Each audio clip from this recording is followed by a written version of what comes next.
Hello friends, मैं शंकर स्वागत करता हूं आपके अपने यूट्यूब चैनल शंकर एजुकेशनल अड्डा में। दोस्तों, इस वीडियो में हम लोग देखने वाले हैं एमए फर्स्ट सेमेस्टर जियोग्राफी। आपका जो पेपर नेम है वो है जियोग्राफी ऑफ रिसोर्सेज, यानी संसाधनों का भूगोल, या फिर आप संसाधन भूगोल भी इसे कहते हैं। ठीक है, यह जरूरी नहीं है कि आप जिस भी विद्यालय में पढ़ रहे हैं, जिस भी यूनिवर्सिटी में पढ़ रहे हैं, वहाँ पर जियोग्राफी ऑफ रिसोर्सेज को फर्स्ट सेमेस्टर में ही रखा गया हो। आप चाहे एमए कर रहे हैं, चाहे बीए कर रहे हैं, एमए बीए के किसी भी सेमेस्टर में आप हैं, अगर आपके सिलेबस में जियोग्राफी ऑफ रिसोर्सेज है तो वीडियो आपके लिए बहुत ज़्यादा महत्वपूर्ण साबित होने वाली है। इसमें हम दीर्घोत्तरीय प्रश्न देखने वाले हैं। प्रश्न क्या है कि मत्स्य व्यवसाय हेतु अनुकूल भौगोलिक दशाएं बताइए, यानी मछली के व्यवसाय के लिए कौन कौन सी भौगोलिक दशाएं जो हैं उसके अनुकूल होती हैं, उनके बारे में जिक्र करेंगे। चलते हैं, देरी न करते हुए आगे बढ़ते हैं।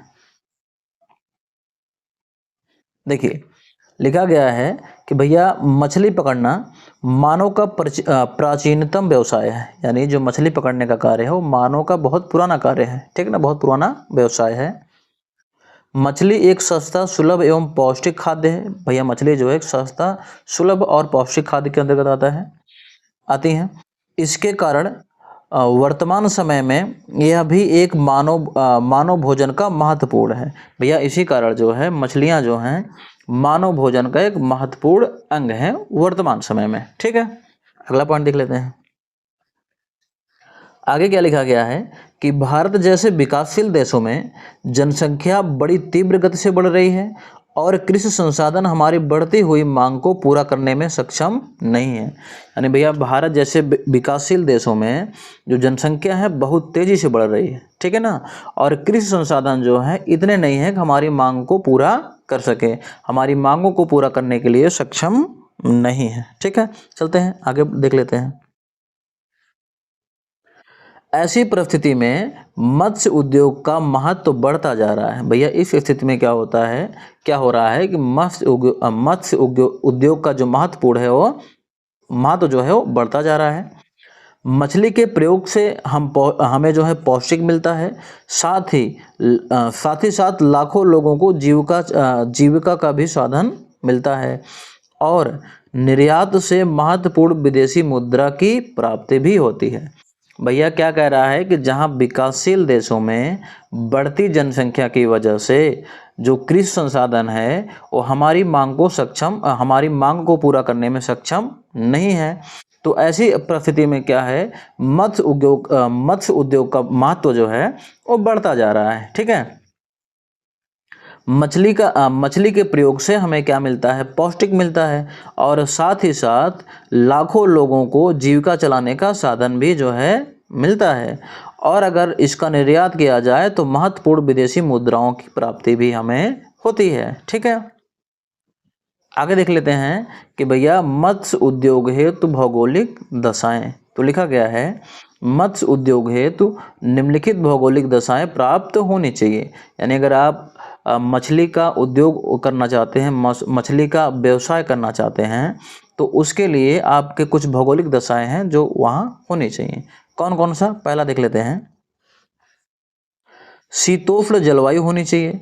शीतोष्ण जलवायु होनी चाहिए क्योंकि यहाँ मछलियाँ अधिक विकसित होती हैं और अधिक समय तक विकृत भी नहीं होती। शीतोष्ण जलवायु उस जलवायु को कहते हैं जहाँ ना तो ज़्यादा गर्मी हो और ना तो ज़्यादा ठंडी हो, बीच का जो है जलवायु रहे ना, उसको क्या बोलते हैं, शीतोष्ण जलवायु बोलते हैं। तो वही कह रहा है कि शीतोष्ण जलवायु होनी चाहिए क्योंकि ऐसे जलवायु में मछलियाँ जो हैं अधिक विकसित होती हैं और जल्दी विकृत भी नहीं होती, मतलब खराब भी नहीं होती हैं। ठीक है, अगला पॉइंट देख लेते हैं। दूसरा पॉइंट क्या है, मछलियां पकड़ने के लिए महाद्वीपीय मग्न तट के सहारे जो है उथला सागर होना चाहिए। यानी मछलियां पकड़ने के लिए जो महाद्वीपीय मग्न तट का है उसके सहारे क्या है, उथला सागर होना चाहिए। ठीक है, जहां सूर्य की किरणें पहुंचकर मछलियों के भोजन यानी प्लैंकटन का निर्माण कर सकें।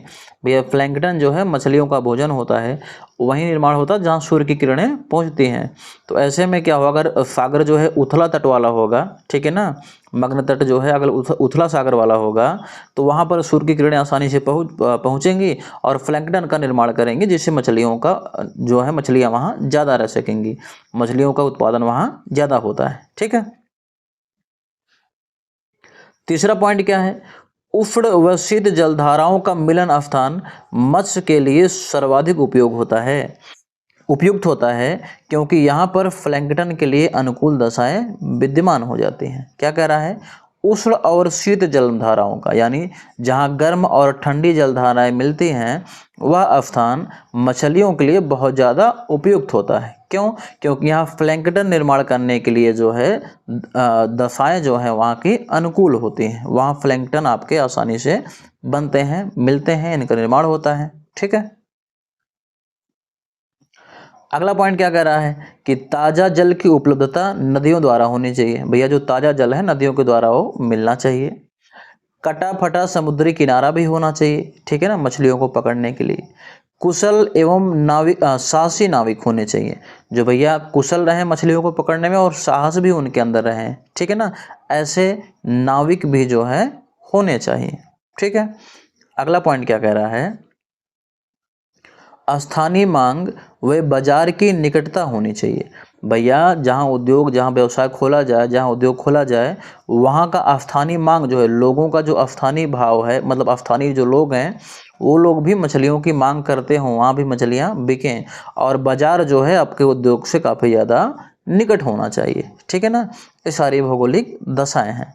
तो वीडियो आई थिंक आपको पसंद आ रही होगी। अगर पसंद आ रही है तो आगे बढ़ने से पहले मैं आपसे गुजारिश करता हूँ, यदि आप चैनल पर नए हैं तो चैनल को सब्सक्राइब कर लें और वीडियो को लाइक करना ना भूलें। और अगर वीडियो पसंद आ रही हो तो लोगों तक इसको ज़्यादा से ज़्यादा शेयर करें, क्योंकि पढ़ेगा इंडिया तभी तो बढ़ेगा इंडिया। ठीक है, चलते हैं आगे बढ़ते हैं। अगला पॉइंट क्या कह रहा है कि मछलियां पकड़ने के लिए नवीन उपकरण यथा जैसे कि आपका जाल, स्वचालित नौकाएं, स्टीमर, ट्रॉलर आदि की उपलब्धता होनी चाहिए। यानी मछलियां पकड़ने के लिए जो नए नए उपकरण हैं उनकी भी उपलब्धता होनी चाहिए। जैसे किसकी जाल की, स्वचालित नौकाएं जो अपने आप चलती हो ना, स्वचालित नौकाएं उनकी, ठीक है ना, स्ट्रीमर, ट्रॉलर, इन सब की क्या होनी चाहिए भैया, उपलब्धता होनी चाहिए। ठीक है, मतलब स्वचालित नौकाएं मतलब जो इंजन मोटर पे चलती हो। आगे क्या कह रहा है, शीत भंडारों की भंडारों का जो है उचित प्रबंधन होना चाहिए। उचित प्रबंधन होना चाहिए ताकि मछलियां अधिक दिनों तक सुरक्षित रखी जा सके। शीत भंडार मतलब ऐसे स्थान पर, ऐसे स्टोर जहां पर जो है ठंडी रहे, ठीक है ना, जहाँ पे जो है मौसम जो है काफ़ी ज़्यादा ठंडा रहे। शीत भंडार मतलब जहाँ फ्रिज वगैरह बड़े बड़े रखे जाते हैं, ठीक है ना, वहाँ की बात हो रही है। तो शीत भंडारों की जब व्यवस्था होगी तो वहाँ मछलियाँ रखी जाएंगी, और जब मछलियाँ रखी जाएंगी तो अधिक दिनों तक खराब नहीं होंगी। ठीक है, अगला पॉइंट देख लेते हैं। अगला पॉइंट क्या कह रहा है, 10वां पॉइंट, चूंकि मछली जल्द खराब होने वाली चीज़ है इसलिए तीव्रगामी परिवहन की सुविधा भी होनी चाहिए। यानी हमें पता है कि भैया जो मछलियां हैं बहुत जल्दी खराब होने वाली चीज़ हैं, इसलिए जो परिवहन की सुविधा होनी चाहिए वो तीव्रगामी होनी चाहिए, मतलब जल्दी से आपके बाजार तक या फिर जहाँ ले जाना है वहाँ तक इसको आसानी से पहुँचा सके। ये नहीं कि 1 दिन 2 दिन लगा दे पहुँचाने में, ठीक है ना, तो ये जो है मछलियाँ आपकी ख़राब हो जाएंगी इससे। या फिर लॉन्ग चीज़ें जो हैं, जो लॉन्ग डिस्टेंस होता है वहाँ भी 1 2 3 4 दिन भी लग जाता है, लेकिन उसके लिए जो है फ्रीजर वगैरह की व्यवस्था होती है, उसमें रखी जाती है। ठीक है, आगे क्या कह रहा है, मछली से संबंधित उद्योगों को सरकारी संरक्षण भी प्राप्त होना चाहिए, जिससे इससे संबंधी अनुसंधान कार्य संपन्न किए जा सके। यानी भैया जो मछली संबंधी उद्योग हैं उनको सरकारी संरक्षण भी मिले।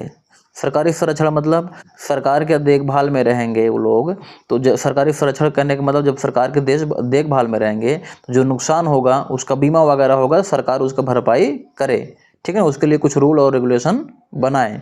वही कह रहा है कि सरकारी संरक्षण भी इसको प्राप्त होना चाहिए। ठीक है, सरकार के देखरेख में उद्योग चलने चाहिए। अगला पॉइंट देख लेते हैं हम। अगला पॉइंट क्या है, 12वां पॉइंट क्या कह रहा है कि मत्स्य यानी मत्स्य पकड़ने एवं संग्रहण क्षेत्रों में मछली से संबंधित सहायक उद्योगों का भी विकास होना चाहिए। यानी भैया जो वहाँ पर मत्स्य उद्योग खोलना चाहते हैं वहाँ पर मछली पकड़ने और उसको संग्रहण करने मतलब करने में जो है मछली से संबंधित सहायक उद्योग भी हों, ठीक है ना। जो कि जैसे कि क्या क्या काम कर सके वो लोग, मछलियों को सुखाकर डिब्बों में बंद करना, मछलियों का तेल निकालना, उसका खाद्य बनाना ना, ऐसे आदि सहायक अगर उद्योग रहेंगे, ये विकास हो जाएंगे इनका, तो मछलियों का स्थानीय खपत में जो है भैया वृद्धि हो जाएगी। क्या होगा, मछलियों की स्थानीय खपत में क्या हो जाएगी, वृद्धि हो जाएगी, जिससे उद्योग आसानी से वहाँ चल पाएगा, चल सकेगा। ठीक है, आई थिंक इतना आपको क्लियर हो गया होगा। अगर क्लियर हो गया है तो मैं फिर से कह रहा हूँ कि चैनल को सब्सक्राइब और वीडियो को लाइक करना ना भूलें, और इस वीडियो को ज़्यादा से ज़्यादा शेयर करें, क्योंकि पढ़ेगा इंडिया तभी तो बढ़ेगा इंडिया। मिलते हैं आपसे अगले वीडियो में।